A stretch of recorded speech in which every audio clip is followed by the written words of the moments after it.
Hello and welcome to Movers and Shakers दोबारा। अक्सर ये सवाल जब से अनाउंसमेंट आया है कि ये दोबारा, अक्सर ये सवाल लोग पूछ रहे हैं दोबारा क्यों। मैं पूछ रहा हूं दोबारा क्यों नहीं। हिंदुस्तान में ऐसा क्या है जो दोबारा नहीं होता, ये दोबारा वापस नहीं आता। माधुरी दीक्षित, मनीषा कोइराला, सौरव गांगुली, विनोद कामली, करप्शन, इन्फ्लेशन, इलेक्शन, सूखा, अकाल, अक्षय खन्ना के बाद यहां तक कि किंगफिशर एयरलाइंस भी जाते जाते दोबारा वापस आए। तो मैं क्यों नहीं दोबारा, और मुझे दोबारा आने की कोशिश भी नहीं करनी पड़ी, ना आपको, ना हॉर्स ट्रेडिंग, ना बूथ कैप्चरिंग। मैं तो बस यूं ही आ गया उछलते कूदते मूव और शेक करते हुए दोबारा। So let's hear it from me दोबारा। शो शुरू करने से पहले मैं कुछ जरूरी बातें आप लोगों को कहना चाहता हूं। वो ये है कि कृपया अपने अपने मोबाइल फोन्स जो हैं वो बंद न करें। मैं जानता हूं कि मेरी जो ख्याल है वो लोगों के विपरीत है, पर मेरा ये मानना है कि मोबाइल भी हम इंसानों की तरह होते हैं। उनका जन्म हुआ है बजने के लिए, उसे बजने के लिए। उसकी आजादी का गला मत घोटिए ना। जैसे औरतों का जन्म हुआ है बोलने के लिए, तो वो बोलती रहती। क्या कभी ऐसा हुआ है कि हमने कभी किसी ज्यादा बोलने वाली औरत की जबान खींच ली हो? नहीं ना। इसलिए मोबाइल को बजने दीजिए। और वैसे भी तरह तरह की इसकी घंटियों से मन लगा रहता है। और सबसे बड़ी बात तो यह है कि यह एहसास रहता है कि सामने दर्शक बैठे हैं, वरना ये कब उठ के भाग जाते हैं पता ही नहीं चलता। वैसे जहां मोबाइल और औरतों की बात निकली है तो मैं आप लोगों को बता दूं कि दोनों बड़ी गहरी समानता है। दोनों कभी भी कहीं भी किसी भी वक्त बगैर वार्निंग के बने। फर्क सिर्फ इतना है कि मोबाइल में साइलेंट मोड होता है। जिंदगी की जो जितनी सच्ची और कड़वी बातें होती है वो अक्सर मजाक में कही जाती है। The greatest truth of life is always spoken in jest. अभी कुछ दिनों पहले कुछ नेता हमारे देश के नायग्रा फॉल्स देखने गए और उन्हें ये देखकर बड़ी खुशी हुई कि उनके अलावा भी दुनिया में ऐसी कोई चीज है जो इतना नीचे गिर सकती है।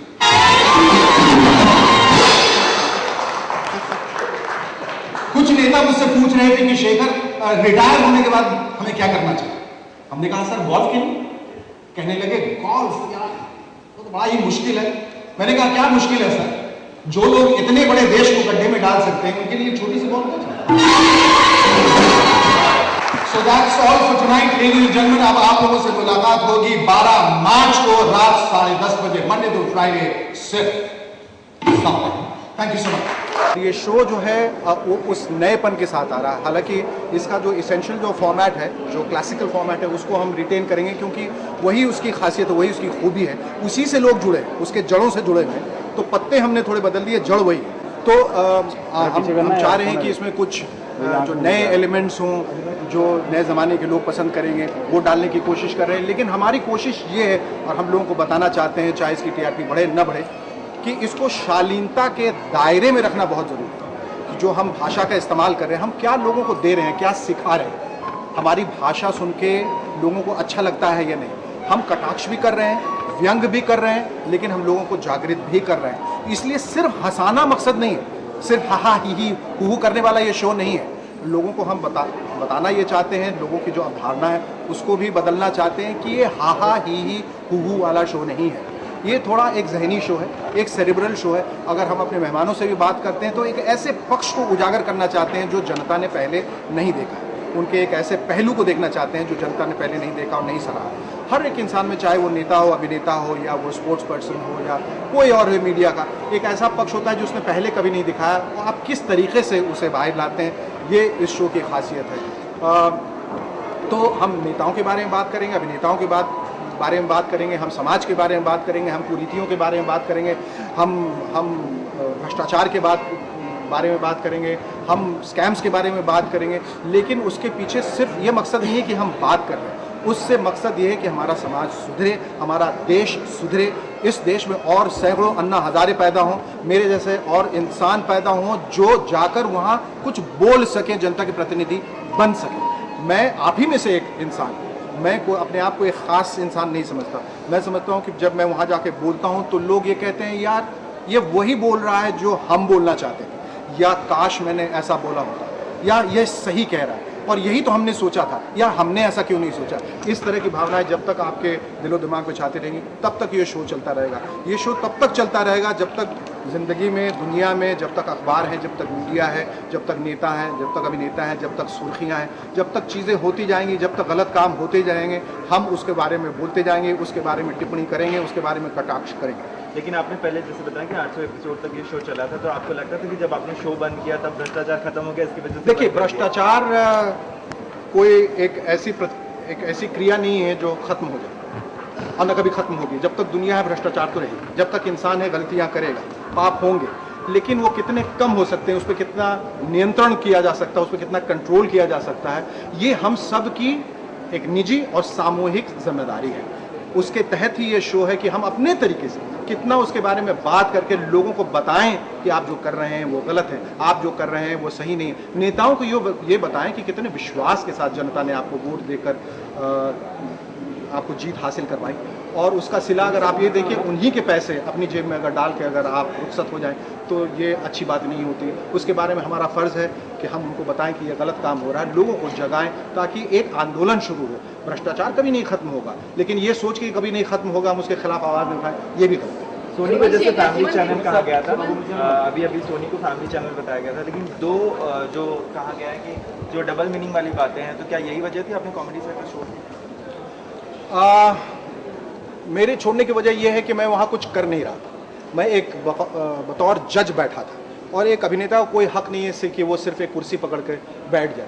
वो तब जब वो बिल्कुल रिटायर हो जाए, या वो तब कि जब उसे लगे कि मैं और कुछ नहीं कर सकता, तब वो जजिंग करे, या अगर जजिंग करे तो थोड़े वक्त के लिए करे, क्योंकि वो एक अलग सी बात हो जाती है। जो आप कर रहे हैं उसे एक अलग कुछ आपने कर लिया तो एक अलग जायका मिल जाता है, लेकिन कंटिन्यूसली आप एज एन एक्टर वही नहीं कर सकते जहां आपको लगता है मेरी क्रिएटिविटी तो अब खत्म हो गई, अब मैं क्या दिन भर कुर्सी बैठ के लोगों का कार्यक्रम देखूं और उन पर तालियां बजाऊं, हंसूं और उस पर टिप्पणियां करूं। नहीं, क्योंकि समाज में और भी बहुत बड़ी बड़ी बातें हैं जिसके बारे में मैं टिप्पणी करना चाहता हूं, जिसके बारे में बोलना चाहता हूं, जिसके बारे में लोग सोचते हैं। तो वो एक वजह थी खास। कॉमेडी सर्कस से मुझे कोई शिकायत नहीं, एक अच्छा शो है। कुछ लोगों को अगर कहीं कोई अगर आपत्ति है कि जिस तरह की भाषा का इस्तेमाल होता है, तो मुझे हमेशा लोगों से यही दरख्वास्त रही है कि अगर आप किसी शो को पसंद नहीं करते तो उसे मत देखिए। आप देखें भी और फिर उसकी भर्त्सना भी करें, ये सही बात नहीं है। आप उसे देखना बंद कर दें, और किसी को हो सकता है शो बहुत पसंद आता, तो अगर आपको अपने स्वाद की बात है, अपनी रुचि की बात अगर आपको पसंद है तो वो देखिए। मुझे किसी शो से कोई शिकायत नहीं है। मैं सिर्फ यही कहता हूँ कि अपनी जिम्मेदारी लोग अपना समझ कर आगे बढ़ें, तो सब तय हो जाएगा कि क्या सही हो रहा है, क्या गलत है। अर्चना और आप थोड़े जवान हैं, आप ये कहना चाहते हैं आप थोड़े से जवान हैं, इसकी वजह से आपने शो छोड़ दिया और अर्चना बुड्ढी? नहीं, मैंने कहा कि अपनी रुचि के हिसाब से अपने, अगर उनको वो करना, बिल्कुल वो उनको करना वो अच्छा लगता है तो वो करें। मैं तो अपनी बात कर रहा था, उसका उम्र से कोई लेना देना नहीं। अगर उनको वो करना, अगर क्रिएटिविटी लगता है और वो बहुत अच्छा काम करती है उसमें, बहुत उस वजह से वो शो में, हम शायद उस लायक ही नहीं है कि वो शो में रहे, इसलिए हम वो शो नहीं कर पाए। और Archana is a fantastic person and is a great actress. But ये सोचने बात की जब ये शो चालू किया तो आप पॉलिटिकल दौर पे नहीं गुजरे थे, बट अभी पॉलिटिकल दौर से आप गुजर चुके, तो आपको लगता है कि इस बार ज़्यादा पॉलिटिकल में फोकस किया जाए?